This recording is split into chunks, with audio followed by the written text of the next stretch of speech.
Thank you, Chair. As has been mentioned, BCP is one of many local authorities currently facing an immense accumulated deficit on its high needs block. This national issue has been caused by increased need for SEND services coupled with severe underfunding from central government. As part of a safety valve agreement, the Department for Education require clear, strict targets to be met. Amongst other things, as we've heard, this will include reducing the number of education, health and care plans issued and special school places available. Many families have told me that they are incredibly concerned about the knock-on effect this could have.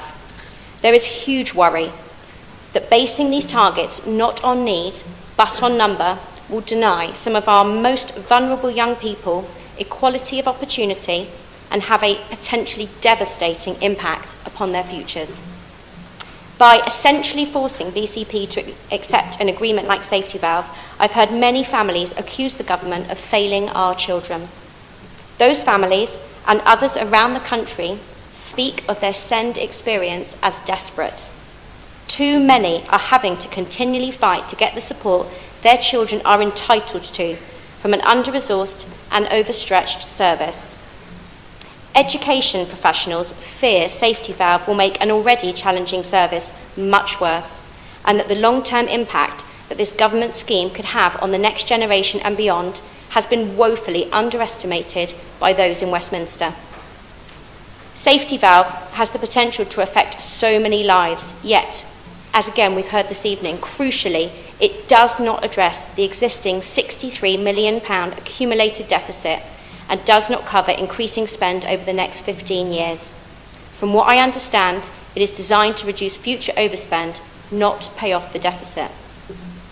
At the start of this year, Councillor Olivia Brown and I wrote to the 5 MPs that cover BCP, calling on them to do what this motion sets out in large part. We urged them to use their platform to stand up for the families of BCP by speaking out and lobbying their own government to find a long-term, practical solution to ensure that councils are not faced with having to cut services to balance budgets. I'm sorry to say that we've been sorely disappointed with the lack of urgency and the lack of empathy in the few replies that we have received. As well as calling on the government to do more to seek a solution, this motion calls for a democratic decision on the future of this scheme. I fully support this.